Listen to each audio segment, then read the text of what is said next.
Welcome to Raising Equity. We decided amidst the sheltering in place and the self-distancing that we would do a series of conversations within the pandemic. So I'm loosely calling this podcasting amidst the pandemic. And it really is to try to bring some light to what I see is happening. And it's interesting, Raising Equity is all about being adults in the lives of children that help them to understand themselves and others and systems of inequity so that they can be the change that we want to see in the world. We're seeing a lot of change happening abruptly, change that we never thought possible. And it's shining a light on a lot of the inequities that existed before the pandemic.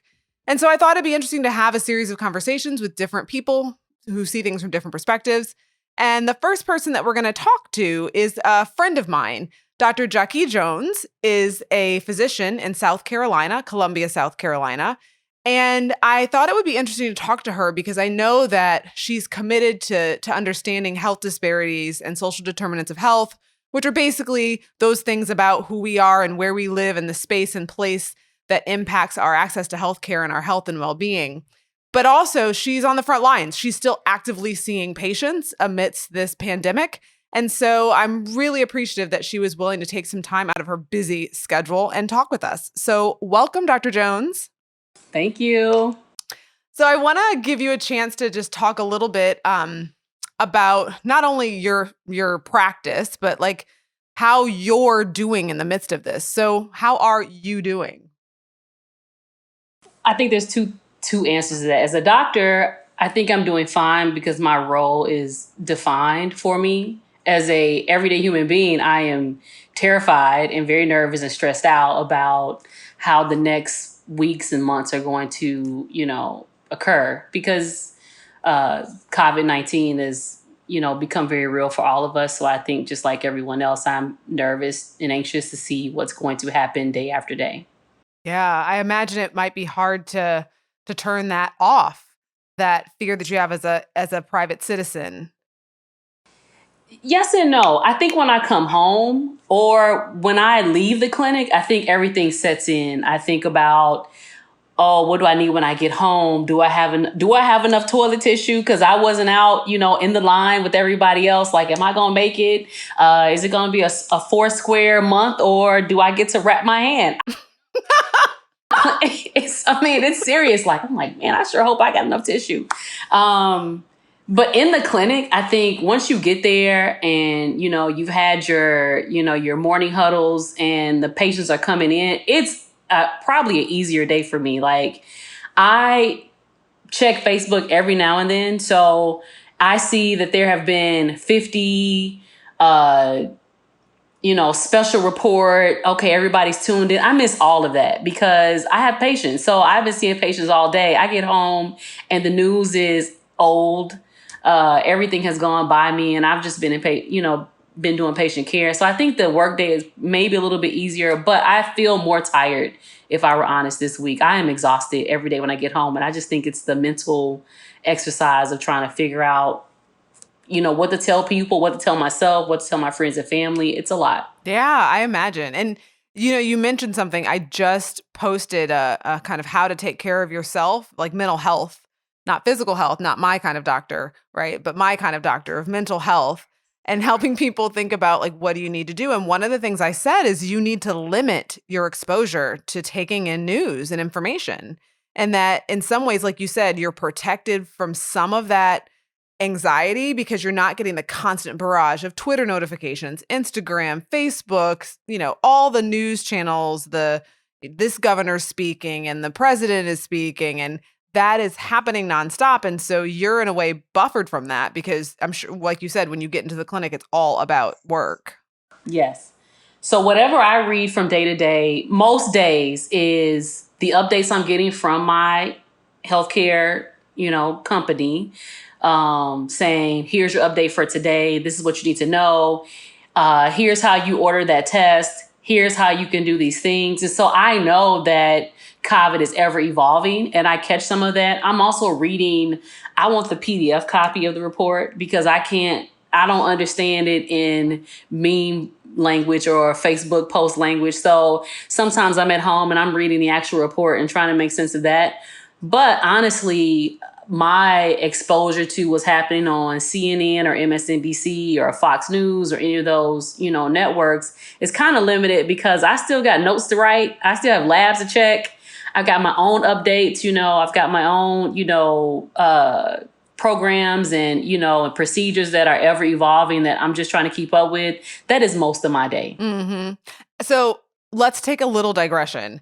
I think about, you say potato, I say potato. I've heard people say COVID, COVID. How do you pronounce this thing? Listen, I don't know. I don't know. Nobody's confused if you walked up and said COVID or COVID. So, Okay. Who knows? I've been saying COVID. Is that it? Is it COVID? I don't know. COVID-19? I thought I'd ask you as a professional. COVID is what I've been calling it. And no one has corrected me. So if I'm out here in these streets saying it incorrectly, then I blame somebody else because I've been saying COVID for weeks now and no one has said anything.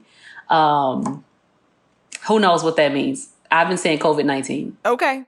And so before it all hit the fan, did you see it coming? Like, as a medical professional, were you all watching it in China when we started to hear the news earlier? So, yes and no. I will not pretend that I anticipated a pandemic. But when it first hit in China, you think about SARS, you think about,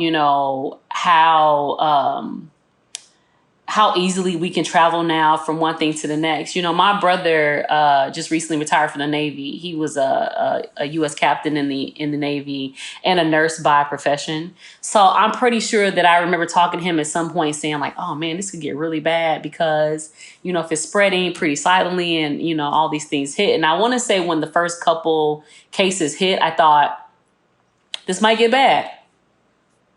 Didn't, say anything else in my mind. But when the first reports happened, I remember reading an article from an epidemiologist that said, the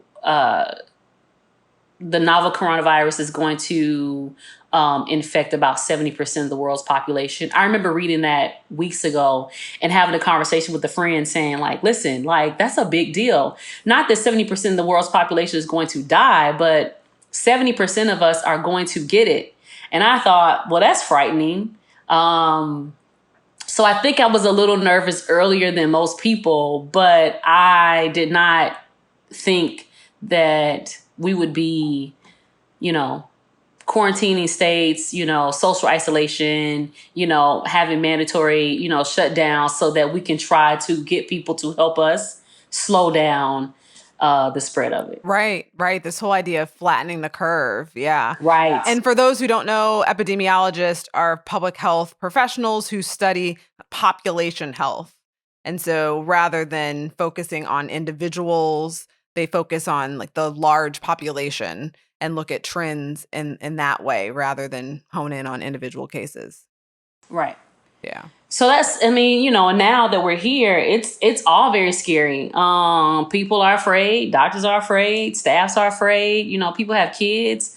It's a big deal, but no, I cannot tell you that I thought I would be here at this very moment. Mm-hmm. I was scared probably earlier than most, but, I was not in the front saying, let me predict what's going to happen right now. How has it changed your day-to-day work? Because you do outpatient work, correct? I do. I'm an outpatient primary care doctor. Mm-hmm. So are you seeing people come in with symptoms? How is it impacting your day-to-day work? So, it's interesting that you asked that. I will tell you that the way I practice today in my clinic is vastly different from how I was practicing on Monday. It has changed that much. Really? So, in the beginning, we were, so my clinic is a standard primary care office. We do not have negative pressure rooms. We are not equipped with fancy equipment. We are really designed to do bread and butter primary care. We can do some procedures, things like that, but that's pretty standard. So when this first started, maybe a couple months ago, I remember being one of, a small group of doctors and staff and nurses, medical assistants and nurses that were fitted for our N95 mask. Again, this is something that's coming down the pipeline. If you run into this case, here's how you do. We kind of went back through the whole thing. And I think at that time we thought we might get a couple cases. So here's what you are. We got one small, survival kit, and that was it. But we were business as usual. Then COVID really hit. So then we converted. And so my health system has the drive-through testing.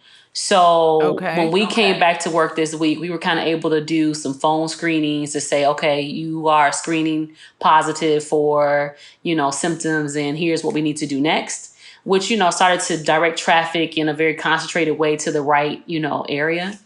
To now I can do telephone clinic visits, which I could not have done a week ago. And now, why couldn't you have done that? Insurance wouldn't let you, or that just wasn't common practice? So insurance wouldn't let you, you've got to, all of the many boards and, departments of whomever have to approve it. It's got to be billable. We're not talking about those things. Like, how do you bill for it? What counts? What needs to be documented? And we just weren't doing it like that. So now, we're rapidly moving to, a situation where we're trying to keep people safe, both ourselves and everyone else, to say, maybe we can take care of this for now over the phone. And we'll probably move to, telemedicine, which is not new, but new for some clinics, where we kind of do video chats like we're doing now to say, let's see what ails you. Let me hear your symptoms. Let me ask my questions. Let me see what vitals you can give me from your home or whatever facility you're in, and go from there. We went from everybody I see is somebody I see face to face on Monday to virtual clinic visits by Friday. That rapid. And that's the thing that has gotten me really intrigued about this time, because there's shifts that are so drastic that we never could have imagined making, like hard lifts that we would have said, oh, no, it's going to take years to do that. Exactly. And we just did it, like you said, in a matter of days. Just like that. And in some ways, it's amazing because it makes you think, what else could we do if we just decided to do it? Right.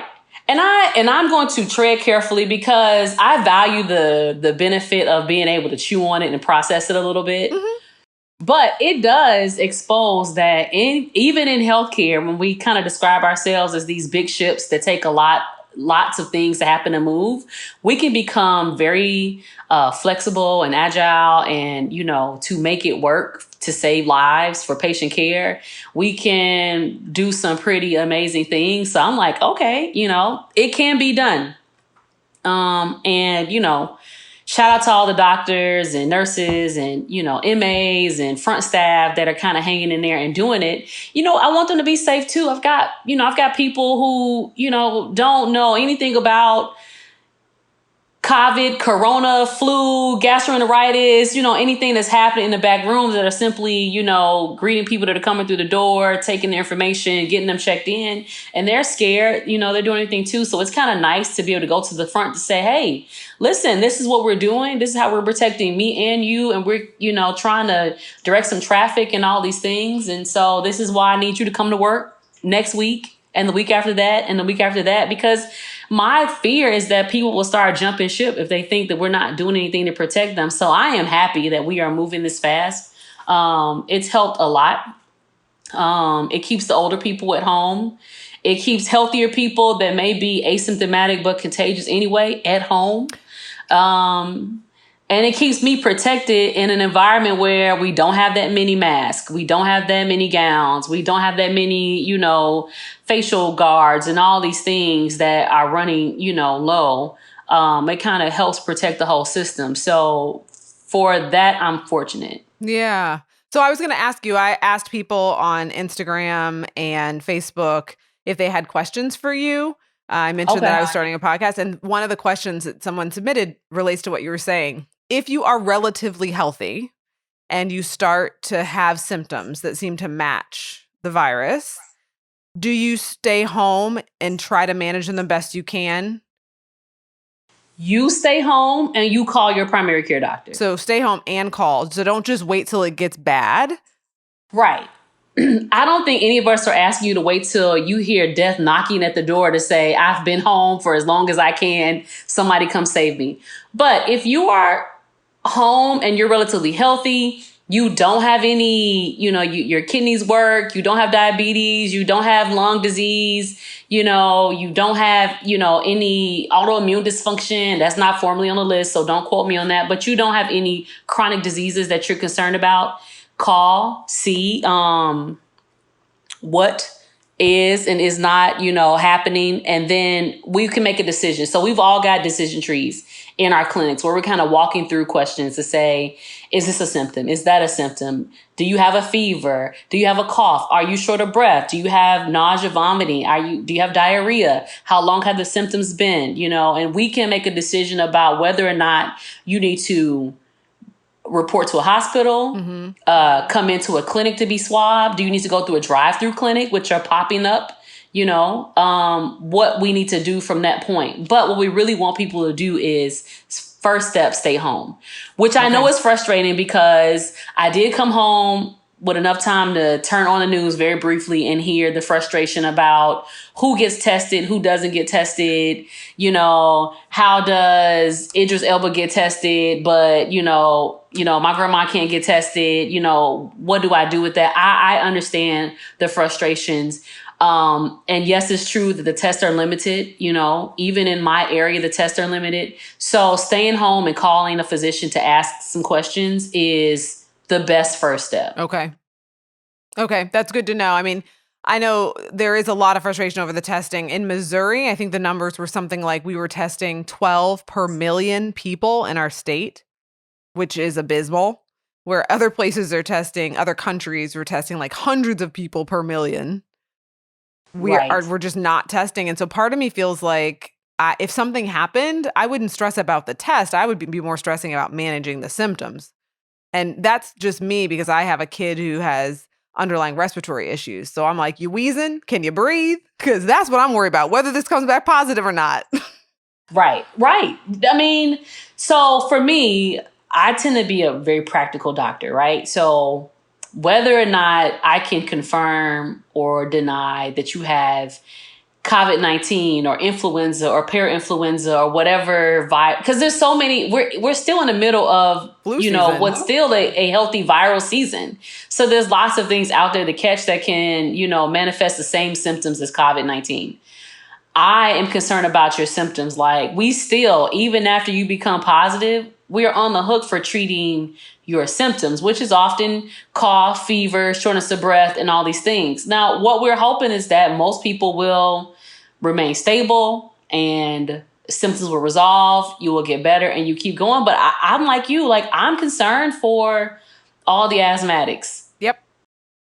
I don't know what it means. Now, I don't have to me, and it's always relative, right? Because I'm sure somebody's saying, I wouldn't want to do your job. Well, I don't want to do the intensivist job in the ICU. I don't want to manage vents. And I don't want to be the pulmonologist to have to figure out how we make your lungs work better. So I'm always thinking about my asthma patients, my patients with COPD, my smokers who don't know that they have emphysema or COPD or some obstructive lung disease.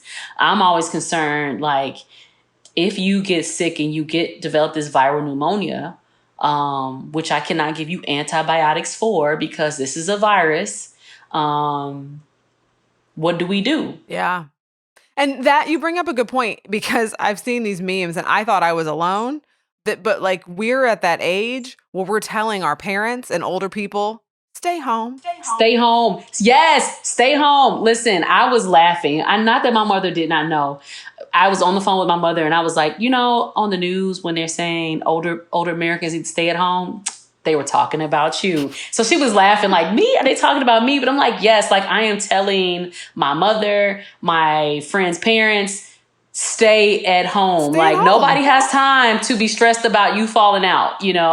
My mother lives in Chicago. So if something were to happen, I cannot get to her.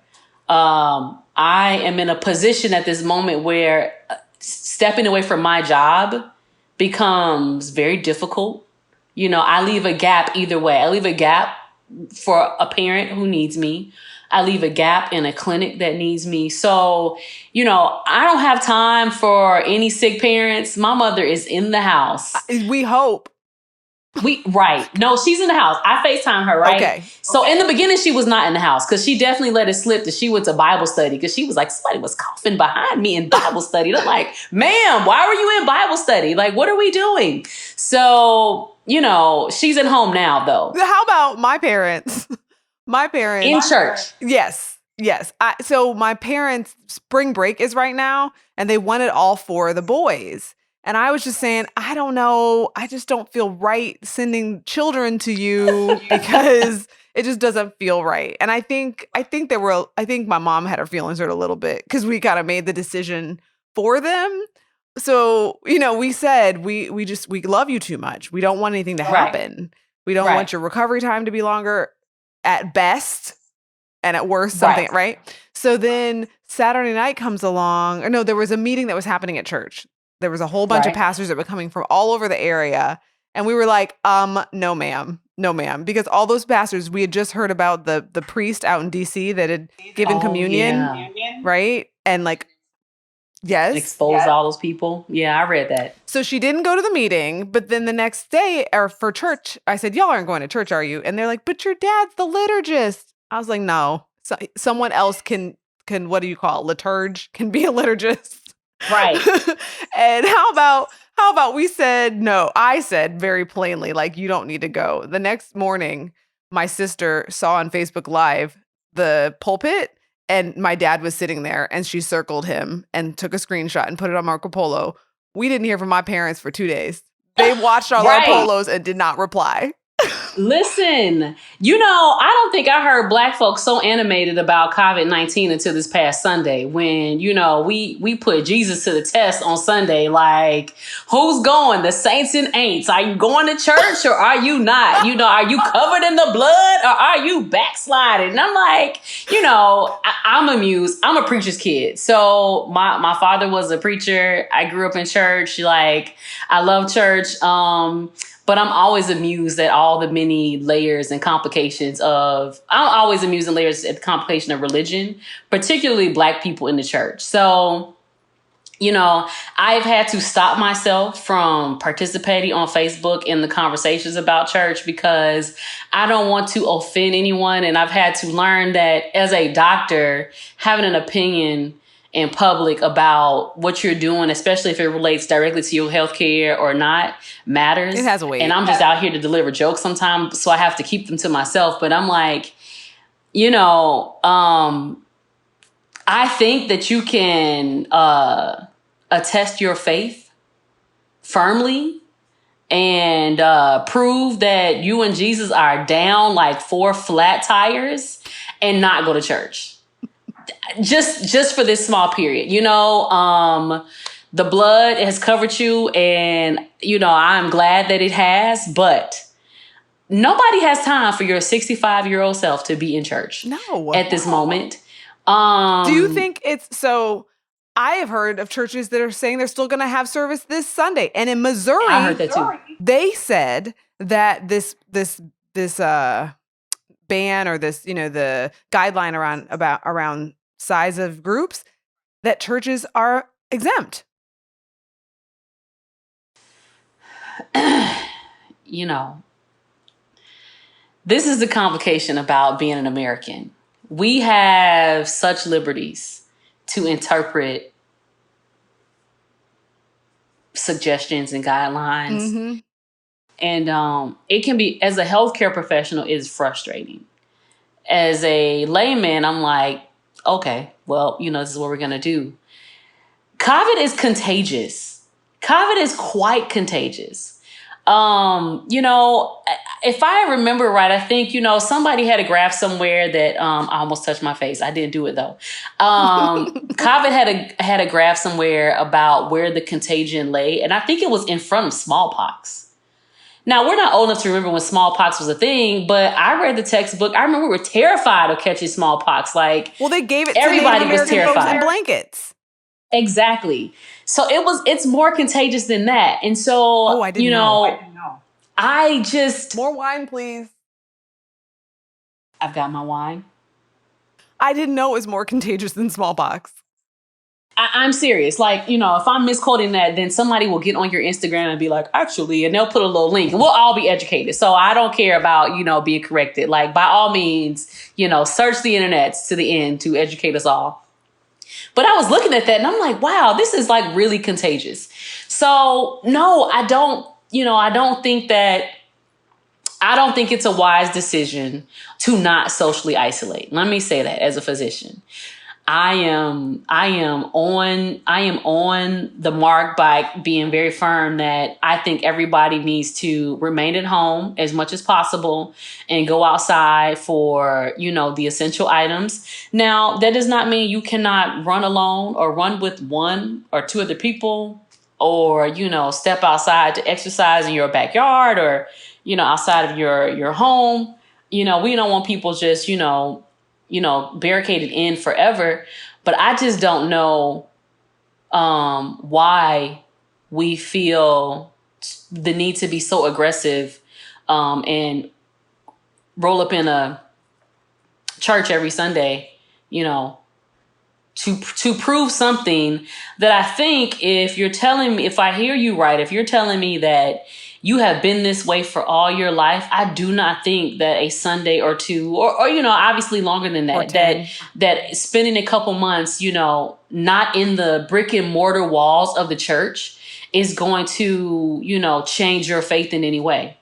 But that's a hard case to, like, it's a hard thing to sell to people who are very adamant that they're going to church. But it's not just I church. wish they wouldn't know. It's church. It's bars. It's beaches. Right. Like, people get real. You're right. I mean, as Americans, we don't like anyone to tell us what we can't do, because then we're going to be like, hold my beer. I'm going to go do it. Right.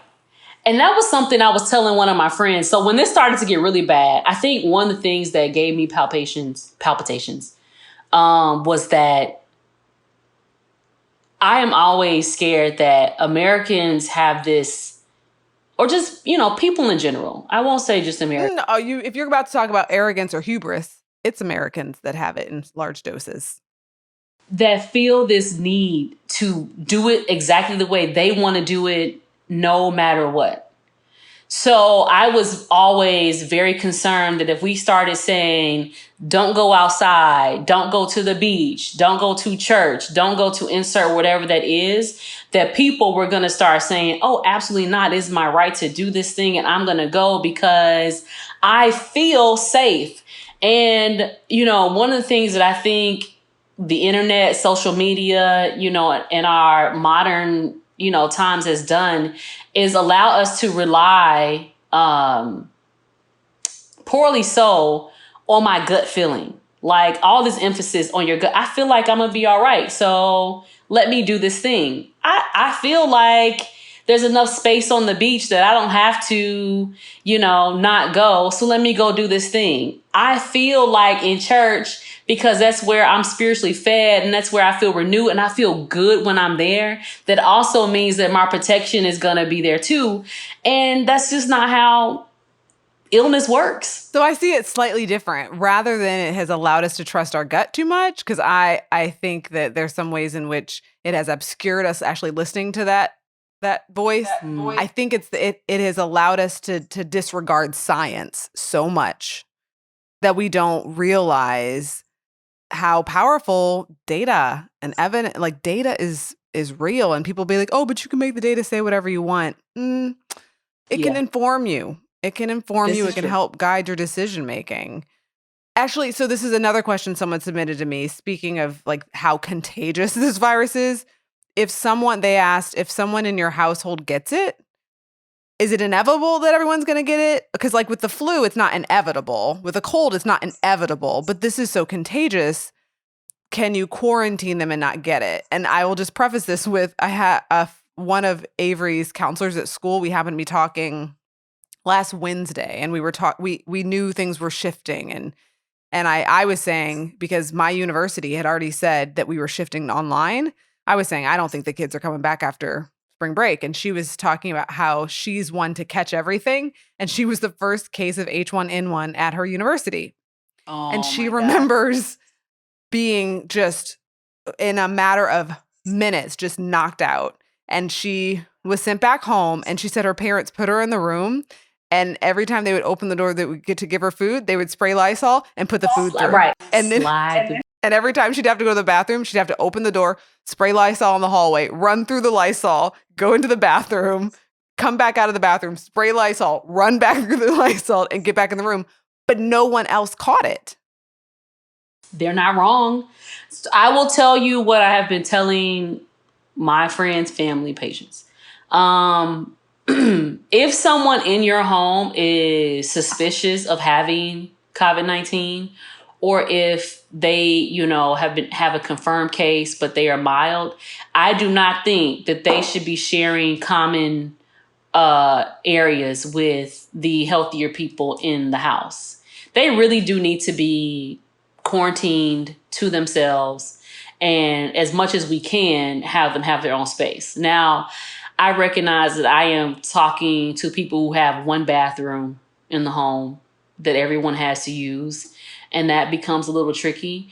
But if it were the most ideal situation, they need their own room and their own bathroom, their own corner of the world, and somebody can deliver food and drink and entertainment to them, but they need to kind of be on their own and by themselves, because it's so contagious and the quarters in the home are so close that I can't say that the whole house isn't infected. There is a case of a family that there's a case of, it's like 7 of them. The New Jersey family? Yeah. I read that, and it really got me, because it was a family, and the matriarch, the grandmother, she had like 11 kids and 25 grandkids, and they had family dinner. They had family dinner, and they invited a family friend, and that family friend was the first death of the virus in New Jersey.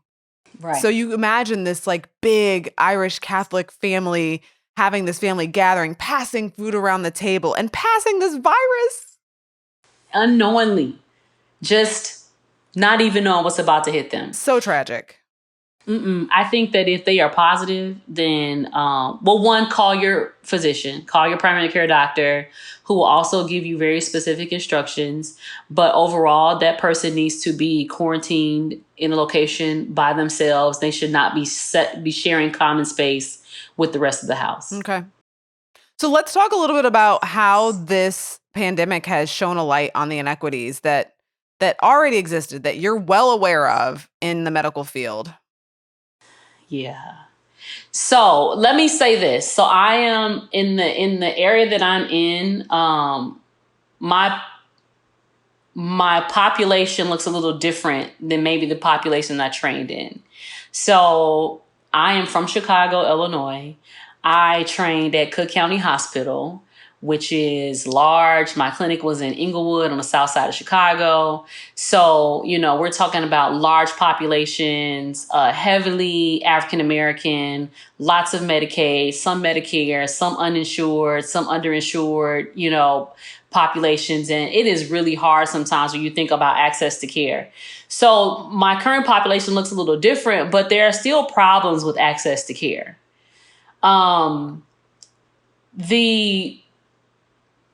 think as a primary care doctor, one of the things for me personally that I'm thinking about is all the people who are at risk. So I laugh sometimes because I say, man, I got all the way to Columbia, South Carolina, and Cook County has followed me down here because my patient population is having the same, problems with diabetes, hypertension, and chronic disease, chronic kidney disease, and they've got almost the same story verbatim. Well, somebody told me I had diabetes, but I don't think that was a thing. And then they're seeing you now some 2-3 years later, and their diabetes is worse. So when we talk about the health disparities, my concern is that the people who have poor access are at greater risk of getting sicker because we never took care of their underlying chronic diseases. So as a new doctor here in the area, I am seeing people who I am saying like, did you know you're diabetic? No, not only did you know you're diabetic, did you know your A1C is through the roof? And we just started, trying to get that under control. So now I know that I've got poorly controlled diabetic patients in the community with COVID floating around. And every list that I see tells me that if your patient has some of these chronic diseases, they're at greater risk of having poor outcomes. So the health disparities are huge. I missed the NAACP call that went on, but I got to read a little bit of the article that was talking about, health disparities and why they thought that African Americans were going to fare poorly in the whole, COVID pandemic. And it really boils back down to we don't have a good control of morbid obesity, diabetes, hypertension, chronic kidney disease, lung disease, tobacco use.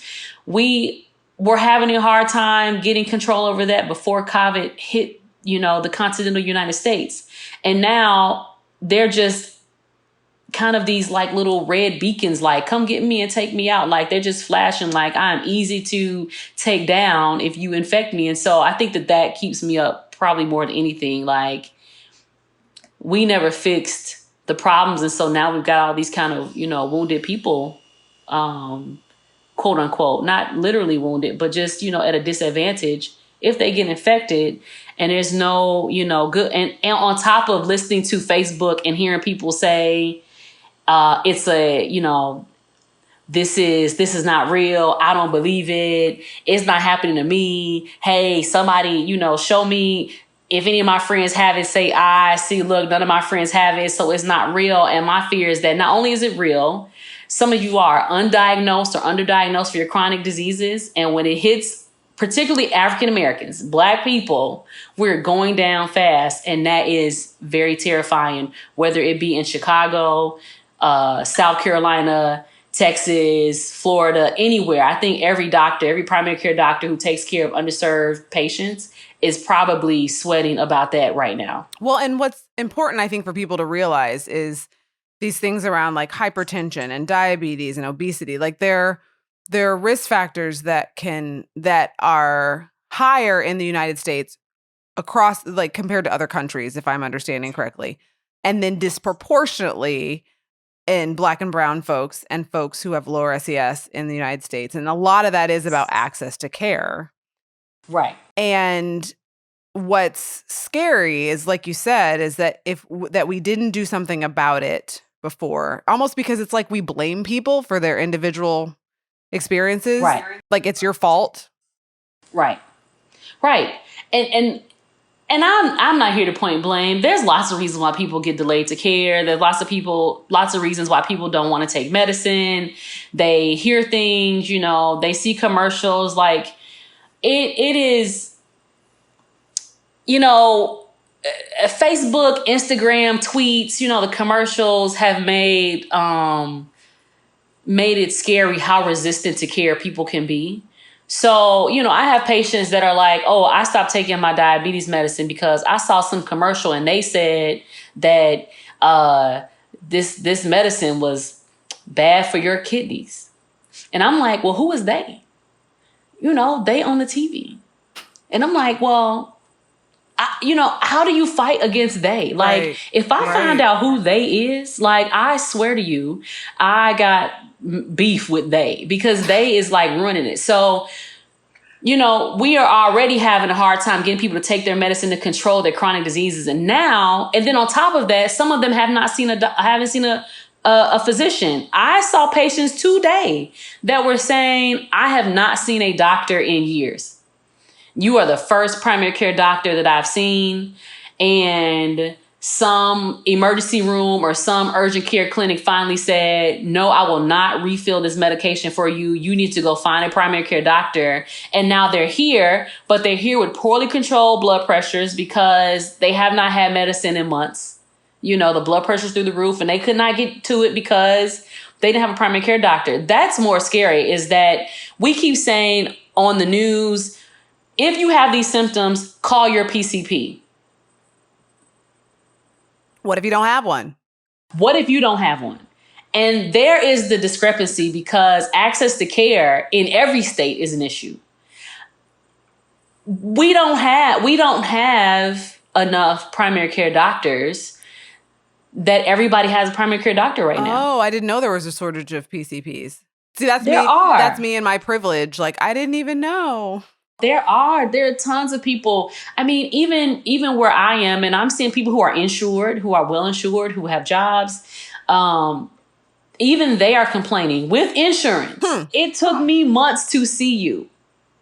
I have been trying to get to see a primary care doctor. I have been looking for one for a year. I have been looking for one for a couple years. I've been looking for one for months. And even after I found you, my appointment, I called in, I don't know, December, and I was scheduled for March.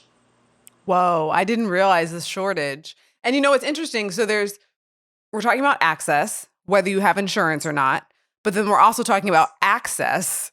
So whether you can get an appointment and get in. And I think about it like for my PCP, I have insurance, but I also know them. Right. Right.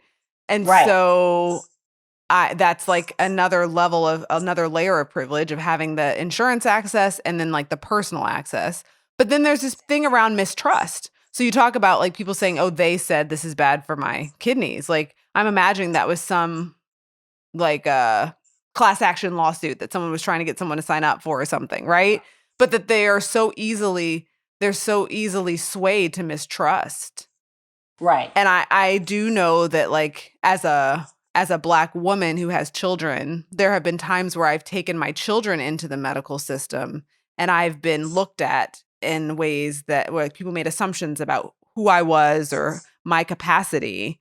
And it's impacted my trust of their primary care physician. Like, whereas like I know my personal one for theirs, I know I'm like, oh yeah, I felt that mistrust in a way that I never had felt it before. You know, you hear about it with Tuskegee experiment and other things, but to experience it personally, I'm like, oh, I see why people would not go back. Right. Absolutely. I have been a patient. I have, been able to experience what I think some patients, especially patients who look like me, who are uninsured or underinsured or have a different, education status, a different, socioeconomic status can feel. And that has to be terrifying. I could, remember, I'll give you a prime example. I remember one time going to the emergency room. I was having stomach pain. It was after a surgery. I do not know why I was having the stomach pain. I was in so much pain. I mean, like somebody get me something now. I'm in pain. So I go, I'm trying to explain what it is. The ED doctor is nice. She knows that I was a doctor at the time. I was a resident.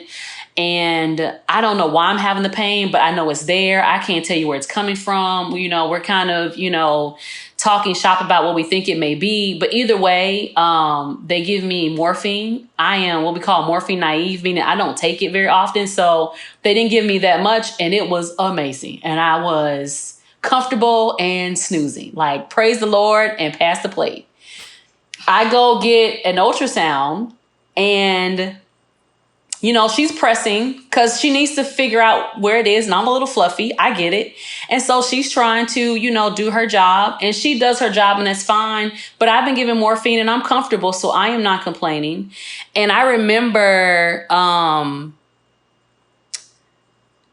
seeing in the note, just by chance, the text note saying, pressed on abdomen very hard, patient not in any pain. Now it's her observation. That's fine. No, it's not fine. But it's also implying that maybe this person, and she doesn't know that I'm a doctor. She doesn't know that I'm in the hospital that I went to, I trained in. She doesn't know anything about me, but she's kind of putting it in there as if this observation of hers makes my whole thing suspicious. You're drug seeking. And I read it and I thought, wow, and Yeah, the doctors that are reading it are there and they know me and they're gonna brush it off, maybe not gonna think anything of it. Nothing came of it. Everything was normal. My surgical team saw me the next day. We kind of all said, I don't know what it is. Me either. I feel great now. I'm eating, I'm drinking. I went home, no problem. But I think about all the patients that come to me in the clinic frustrated because they're saying, let me tell you what happened to me when I went to that hospital. And I told those people this, and this, and I swear to you, I told them. And then I just left because nobody was listening. Nobody believed me. They didn't get care. They didn't get anything. And so, yeah, I think we all, have had those experiences. And some of us are able to articulate what it meant in the moment and also have a platform to articulate the repercussions that could have come from that. So what if I wasn't a doctor? What if I was just, I don't know, what if I was some person on the street that had just rolled in and, was speaking poorly and, not making sense because I'm in so much pain that I can't really get it out. And somebody would have said, I don't know what this is. I don't know, I can't find anything wrong. There's nothing wrong with her. Get her out of here. Don't give her any medicine. Don't admit her. She'll be fine. That's horrible. I mean, that's frightening. It's horrible and it's frightening. So yeah. I'm with you. I get the distrust of the healthcare system, but I do want people to know that there are good doctors out there. There are good techs out there. There are good nurses out there who are really trying to hear your story and trying to make sense and not, do it. And so I know that having disparities or being a disadvantage means you got to try hard to get in the system, but it's worth the try because if we can get to you, we can find you in that place, we can get you well, right? But we can't do it because they kind of come in and out. And so they jump back and forth and never get really good care. To me, it brings up the larger dynamics around, as I listen even to the presidential campaign, I'm like, this is a prime time for people to realize how important it would be for everyone to have access to healthcare. Yeah. And yet we're not ready for that conversation, or we don't want to let go of the system as we have it. And not that it would be perfect, but this just seems untenable. Yeah. I don't know the answer. I'm glad that I don't have to find out the answer. I just get to practice the medicine. But I can tell you that, when I was at Cook County training, that the benefit or just seeing how people move a little bit differently when they have insurance, it almost is like, I'm legit. I'm supposed to be here and I have some insurance so I can ask you a few more questions, I can demand a few more things. Hold on a second. My insurance is covering this. So can you please explain this to me? And I get it, it's almost like a ticket to having your dignity and humanity validated. Absolutely. Which everyone should, but everyone doesn't. Right.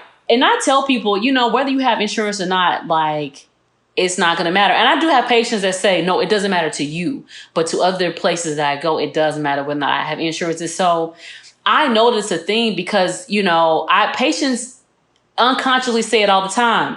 Well, I went over here and I had this exam, but back then I had Medicaid. But now I'm working and I got this insurance. And so I'm trying to go back to see if they'll give me a different answer. And you think oh my God, what are we doing? Because you should not think because since you got Medicaid, I'm going to read your report differently. Or I'm going to, give you a different diagnosis than I would have if you had commercial insurance. Except, does it happen? It doesn't happen in my office. Right. It doesn't happen with me personally as a physician. But it must, something's happening somewhere because I don't think people are just making it up out the blue. Their anxieties are being driven from real experiences that we, as a healthcare system have to look at and say, we have to own this beast that exists. That's what worries me. Really, what worries me is, like you said, there's so many Black and brown folks, uninsured folks who are going to be, like you said, easy targets for this virus because of those underlying concerns that are not managed and aren't taken care of. And then it's an extra burden on the system. And I feel like our system is going to then blame them for being that extra burden on the system. And it does worry me. And it's made me very aware of the privilege the class and healthcare access, those privileges that I have that make me feel that help me sleep a little bit more calmly at night when things are changing so drastically and getting scary. Yeah, especially now. So, now, I think my fear is, one of the benefits of having your primary care doctors kind of at the front that are seeing people, are screening people, whether that be in their clinic or in a drive-through clinic or whatever, is we're trying not to overpopulate the emergency rooms, which then become slowed, who then can't give report to the floor doctors and nurses and staff that need to, admit patients for more care, who then can't get these people onto the ICUs. And, it's really important for everybody to have access to primary care so that we can, hopefully, as best we can, control the bottlenecks, and get people tested and direct traffic, right? Like, that's, in my mind, as a primary care doctor, that's really my job, is to try in the best way I know how, to direct the traffic, to educate, in a way that makes sense to the people that are coming through the door, and making people understand who I'm asking to stay home and why I'm asking to stay home versus who I'm asking to go to the emergency room and why I'm asking versus who I think needs to get, really admitted and are probably sick. And with our health disparities, with our inability to provide primary care doctors to everyone, my fear is that we're going to crash the system, and we're going to, like the, people who have the biggest fears, say, if everybody gets infected at once and nobody has a primary care doctor and we can't direct traffic, so we can't tell who to stay at home and who should go in, everybody's going to rush to the emergency room or in the hospitals, expose other people who were not going to get sick, who then are also going to get sick and then also going to decline. And everybody's going to need an ICU bed. And a ventilator. You actually helped me think about this in a different way. Like, I feel like it's been really clear that we need to flatten the curve, and we need to make sure that we don't overburden our system because we don't have enough ventilators, right? Like, that's clear. But what I hadn't thought about, the piece of the puzzle that I hadn't realized, is the importance of a primary care physician. So that piece around a PCP, I hadn't thought about that as a critical piece of the puzzle. And that's actually something I feel like people could not necessarily do something about, because like you said, there's a shortage, but could attend to perhaps, or could think about, in addition to the fact that we don't want to overrun the ICUs, that we want to make sure that we're connected with our PCPs, or if we don't have one and we have insurance and we can get connected with one, that we do. Right. I feel like that's something that hasn't been said in the broader public. Well, I think right now all the rage is COVID and what it's going to do, and respiratory failure and pneumonia and all these things. But, part of the reason why I'm showing up every day to work is I'm also thinking, okay, what is my role as a primary care doctor? Outside of directing traffic, outside of screening patients and trying to see if they, I'm laughing. I'm sorry. hydrating. Outside of seeing if, do you have COVID? Yes or no? That's a small part of my day, actually. I mean, those calls are coming in and we're taking those calls, but I am still, at least for right now, ask me in another week, ask me another month.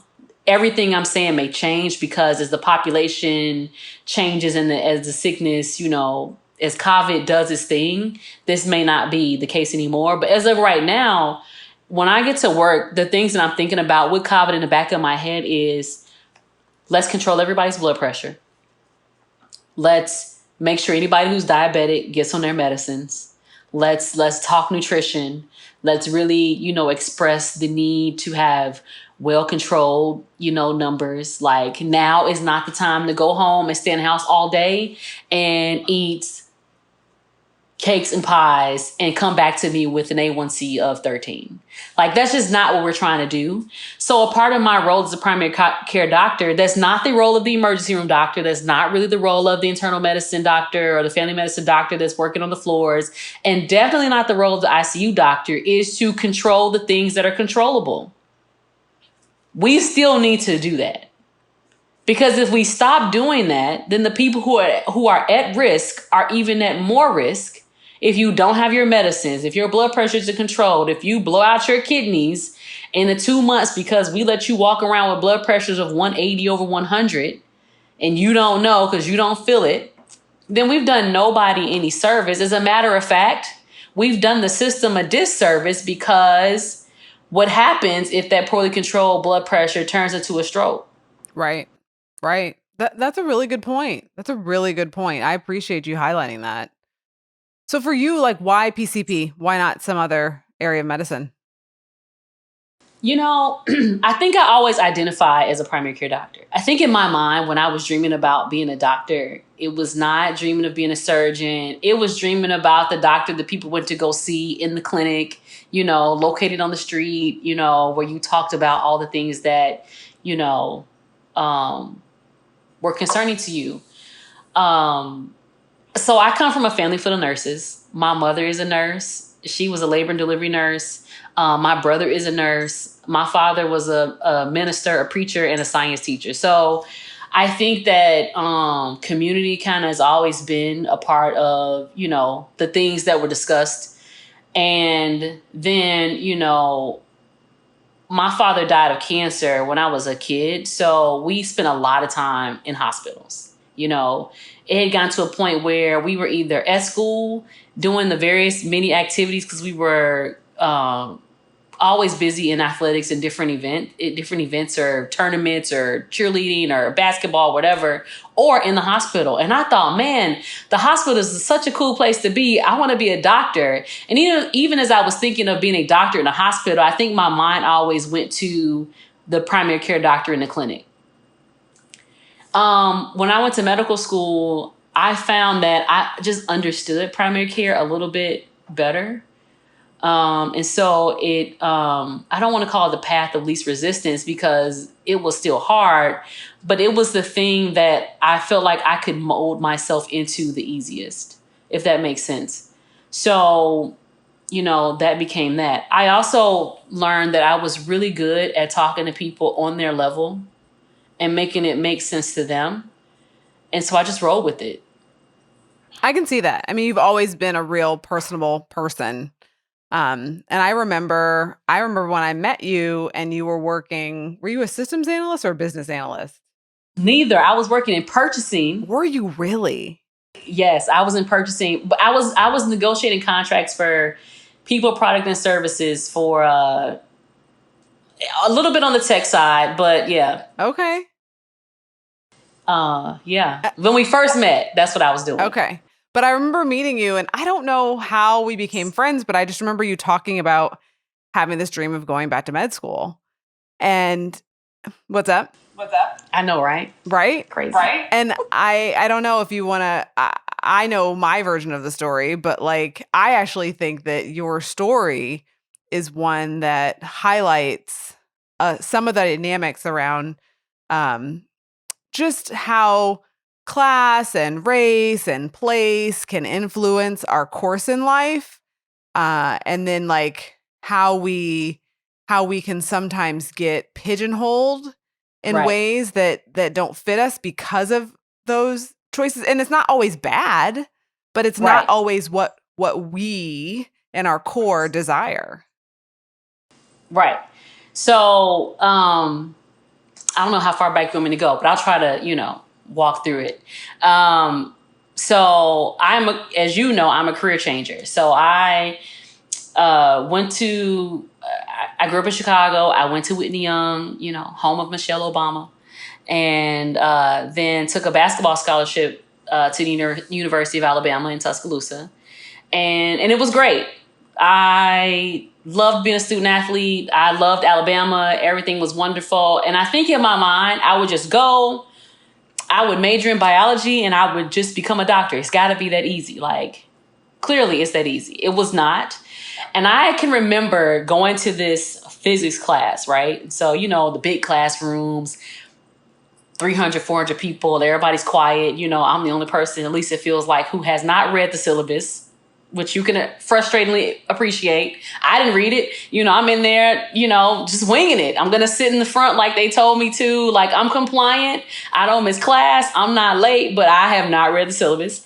And so we start this quiz or something, and he is going through all these stats about how so many people fail. And if you can't do this, then you might as well, not do it. And I was like, ooh, that's my cue. Let me get up and let me go. Right. So walked out the class. On top of that, as a new athlete, adjusting to college athletics is a transition.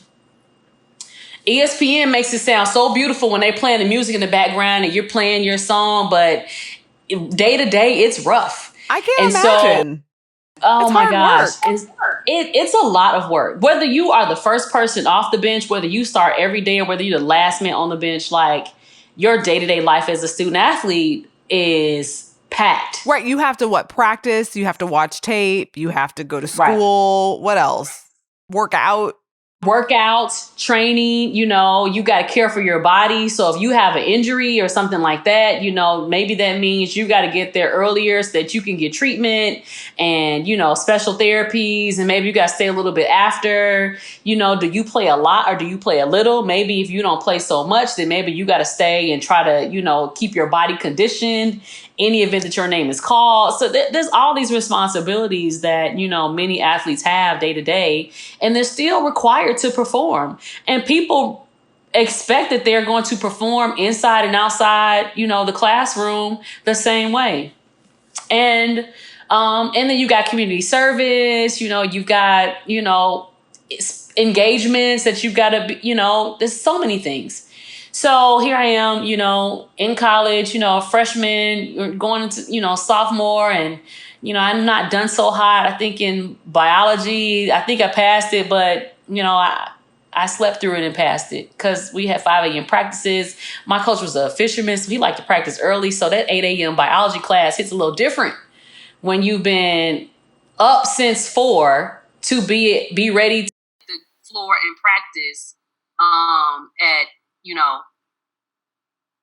5 a.m.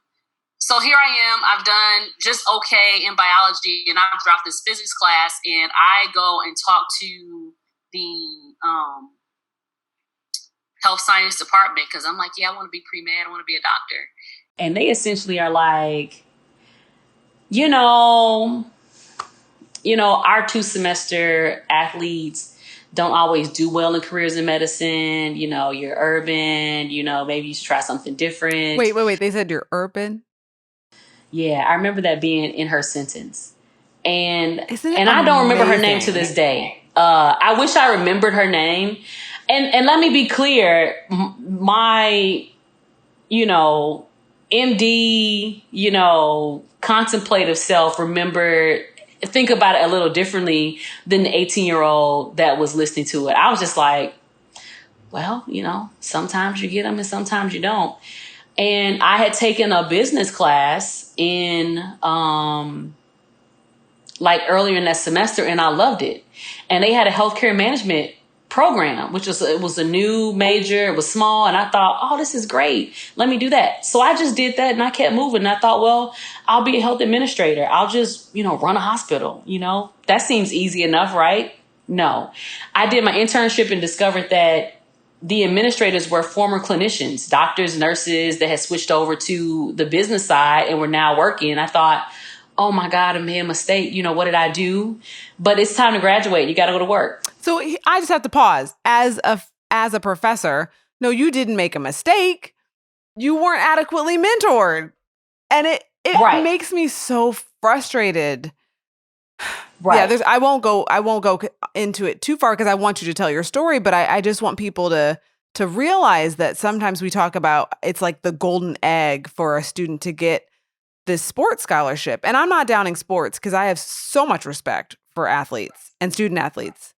But it leaves you in this tough position of having to choose which thing you're going to focus on. Right.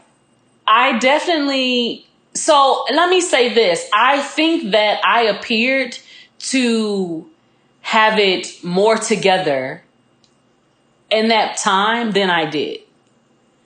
I was articulate and I was vocal and I was responsible. And so I think that those things came with these assumptions. Oh, yeah, she knows what she wants. Yeah, she knows what she wants to do. She don't have any problem telling anybody else what she wants. But it was a poor assumption because I'm also 20, and I don't know anything. I know nothing, right? You know nothing. Nobody's helped you lay out your career. You've not vocalized your career to anyone. So this whole thing, I think, went under the radar. Like, I don't even think that my team or my academic advisor on the athletic side or anything like that was aware that I'd come in with dreams of becoming a doctor that were deflated almost before I stepped in the door, and I had completely just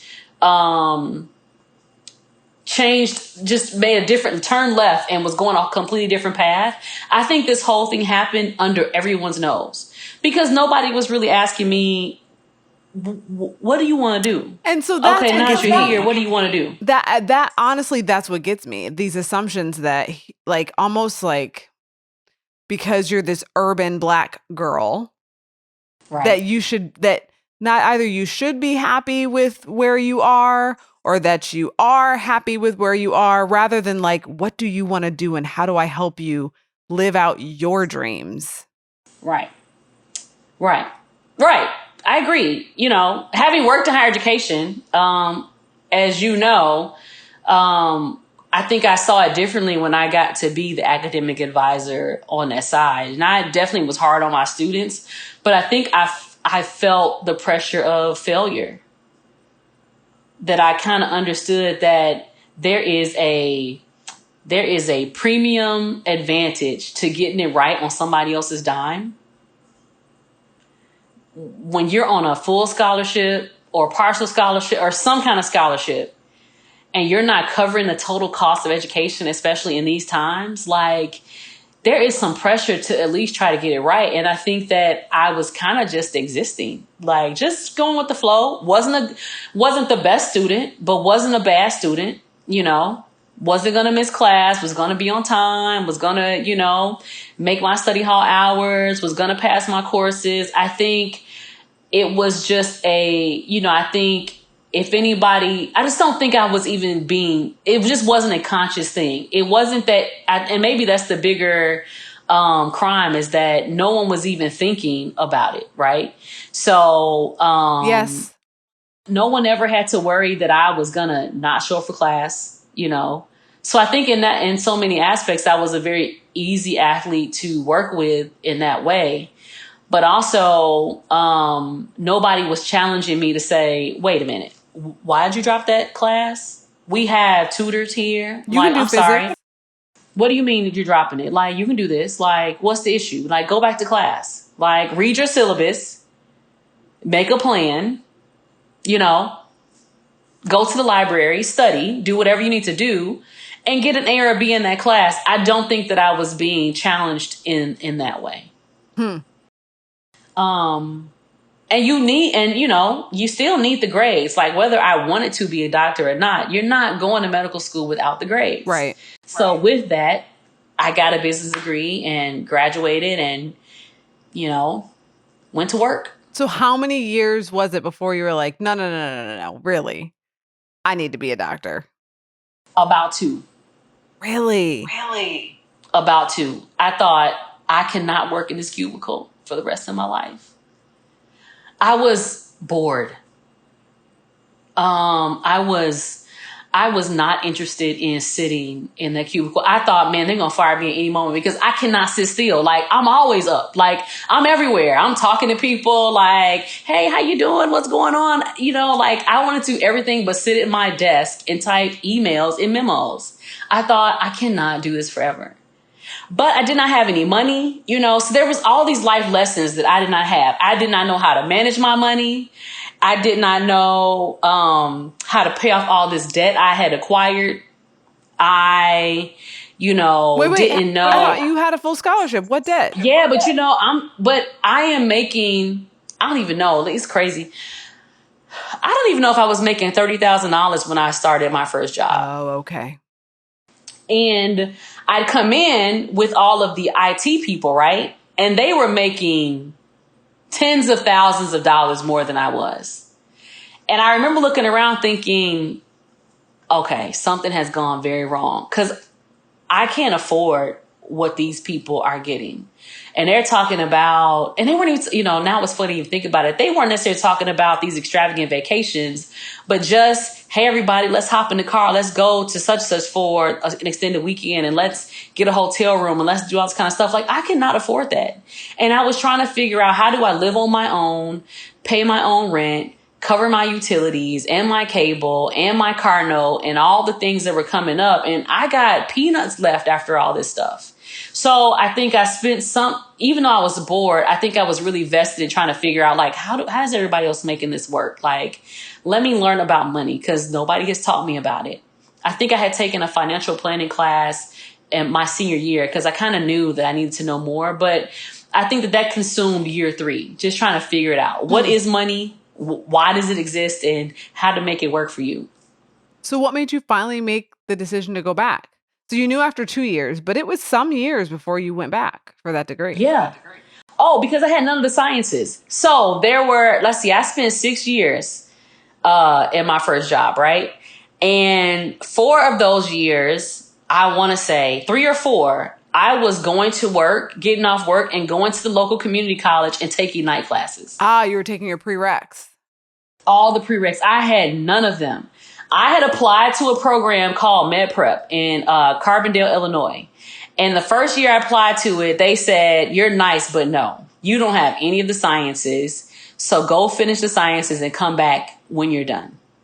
So I said, okay. So I was doing that probably for 3 years. And then I realized, like, at this rate, I'm going to be 65 by the time I get into medical school. Like, we just can't keep up this pace. So that's when I quit, and I ended up getting the job at Illinois State University in athletics. And that was perfect, because my boss, who was amazing, she was a supporter of women. Like, I told her what I really want to do. She was on board, even in the interview, and was like, however we can support you, we will. We just appreciate you coming to, do this job for us, which I loved. And so that's how I got to taking the classes more quickly. So then I could take classes during the day in between work hours. Sometimes I'm in class with my students, because I was working in the academic center. So it was great. It kind of combined all the worlds. I was teaching life and study skills, which, was awesome. And I was doing academic advising. So in many ways, I was kind of teaching myself as I was teaching the students, like, here's how student life works. So that's, so it was 3 years of taking classes, underground, where nobody knew, because, the farm did not know I was, doing that. And then I quit, went to Illinois State, and then everybody kind of knew, what the goal was. And so I think I was there for 2 years, 2.5 years, something like that. And then eventually went on to Med Prep. But that's still another 2 years of post-bac. Right. We have not hit the doors of med school just yet. So we've done 3 years of underground work, getting just prereqs. We've done another 2 years of prereq work. And then we did another 2 years of a post-bac program before I saw medical school. Right. Right. I mean, that's tenacity. And so I wanted to tell that story because I want people to think about, like, the ways in which our systems and dynamics of oppression influence people's lives. And, like, you are a success story by all accounts. And yet, and still, there are ways in which people's assumptions about you, or their ideas about what your limitations were or weren't, not having high expectations of you, limited where you went. And of course, you're tenacious, and I'm so happy to see where you've landed. But in some ways, it makes me really disappointed as a professor, like in higher education, that you didn't get there sooner. Yeah. And as I sit here, sitting on these student loans and kind of reflecting, there is I don't know, I'm happy to be a doctor. I'm very happy to do something that I really love. But there are moments where there are sober moments that are a little bit melancholy, because you think, man, what a great sacrifice to get here. Not that sacrifice isn't required to be a doctor, but do I think that this had to be the sacrifice? For me, no, not from the opportunities that have been laid at my feet and, you know, the chances that were given. I think it should have been easier somehow. Maybe I would not be the doctor. Well, no, maybe I would not be the doctor that I am right now had there not been the challenges and the, you know, obstacles, but it was the scenic route. And I mean, no doubt, we will make lemonade out of lemons. We will. Yeah. And you did. And I it's a beautiful and frustrating and cautionary tale of like, because I think about it, people often ask me, I have a younger son who he swears he wants to be in the NBA. And we told him the stats. And, you know, I said, and yet I will support you if you want to work hard. And yet I understand, having taught at a Big Ten university, so Div 1 and Div 3, that there's a way in which we paint sports as like this golden ticket to an education. But in some ways, it's handcuffs. It can be, you know, and I think, you know, so I have good friends. I have a very dear friend who is the head coach, University of Georgia, and I get to kind of watch her. And I think that as student athletes, we learned along the way, and I'm sure she's learned from watching people like myself. So I think we're doing it differently. Okay.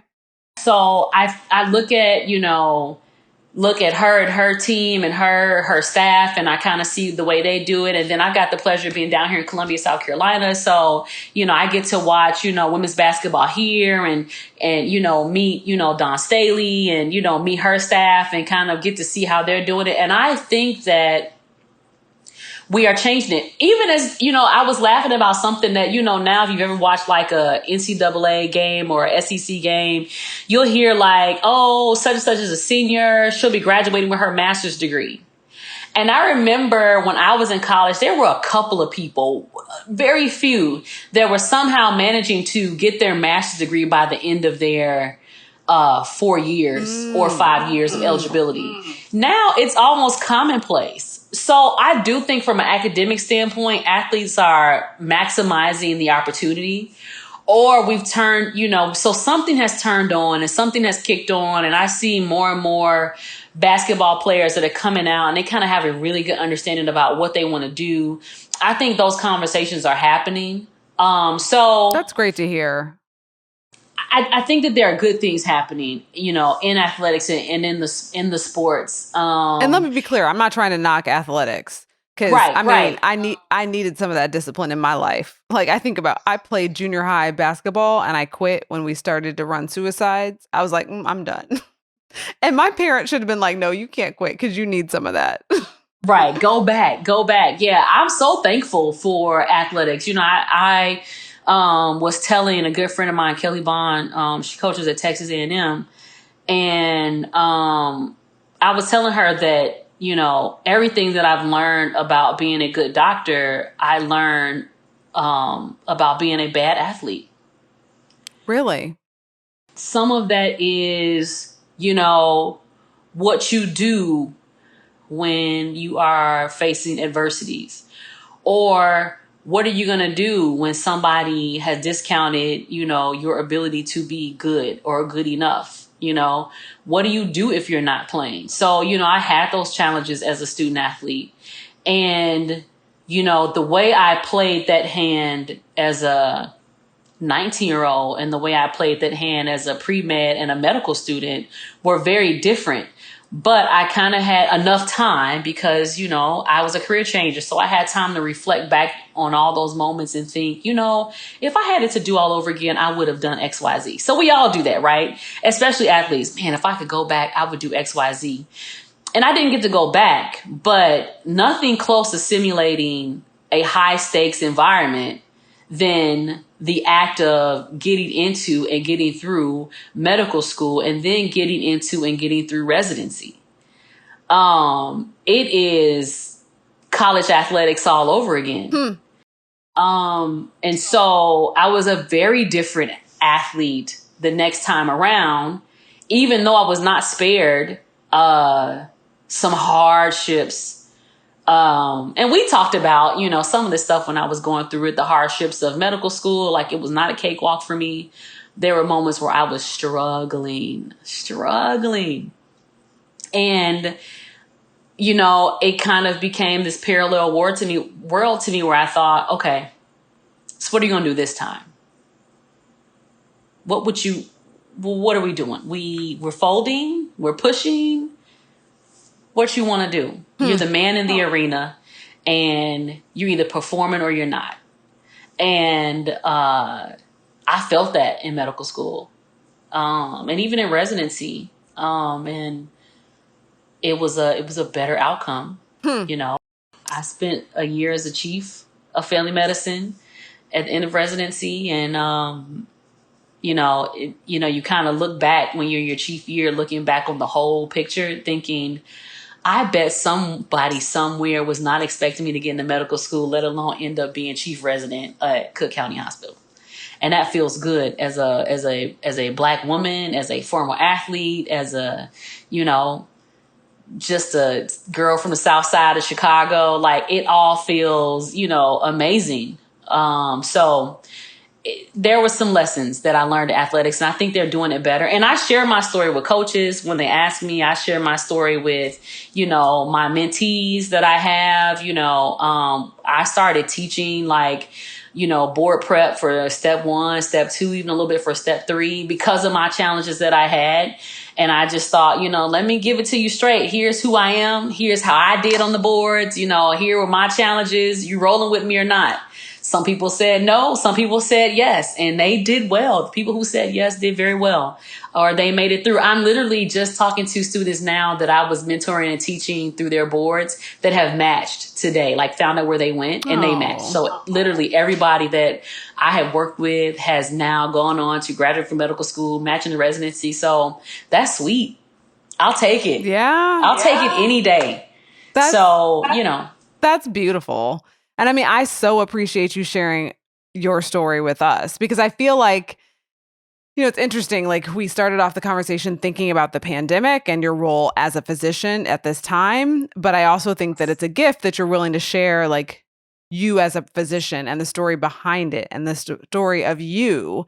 And I think it's a beautiful full circle, because I have been seeing different memes go around, different kind of infographic memes, whatever you want to call it, calling us to reflect on this time. And what you said resonated with me. Like, there will be tough times. There have been tough times. This might be the first time that some of us have experienced this in our lifetime. But the question is, what will you learn? And what will you remember for the next challenge? Right. And so I so appreciate you sharing not only your wisdom around the important role of primary care physicians in this pandemic, but also just the importance of tenacity, of perseverance. And like you said, how are you going to show up this time? Right. Who do you want to be? It really boils down to that. Like, who are you going to be in this moment? When you're the man of the arena, because everybody can be cheering for you. It's packed, full crowd. 15,000 in the stand, 100,000 in the stand. Everybody's shaking pom poms, but you've got to perform. It boils down to that, and if you don't have the stomach for it in anything, academics, athletics, empathy, service, all of these things, they still require you to perform under pressure. Yeah. Well, thank you so much for joining us. I really sincerely appreciate it. I enjoyed it. It was great. As a doctor, you get a little nervous about, coming online and, trying to, talk about healthcare and things like that, because, somebody somewhere is like, look, this says here what you said is not true. But, I hope that, people walk away with something. If they did not walk away with anything, is that believe what you can and cannot. But in this time, please stay home. We're not playing. Doctors are tired and they are nervous. their anxieties about how to keep you safe, how to keep themselves safe. COVID-19 is not a hoax. We have, results that have come back positive in my clinic. The reports, are frightening about, what the outcomes could be. And if everyone could just think of community, and stay home and stay safe and hand wash and don't touch your face, As I touch my face. I know. I've been working so hard. Like, I saw a meme where people's like not touching their face, and I'm like, I'm trying.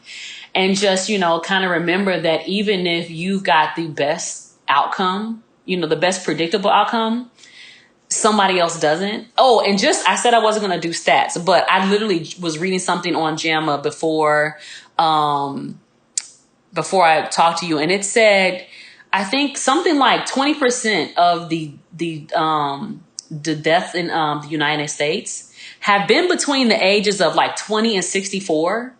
So we're kind of painting this picture, and I think about that when I see the spring breakers. They're like, oh, we're safe, I'm good, I'm going to live, old people are going to die, sucks for them, you lived your best life, now it's my turn. Like, no, we're seeing people die as young as, 20 something, all the way up to 64. So we're not just like, oh, if you're old, you're dead, and if you're young, you're just going to get diarrhea. No, you can die too. And, if you get sick, what we are trying to do is, at least have the opportunity to try to save your life. Have the staff available to bring you in through the emergency room.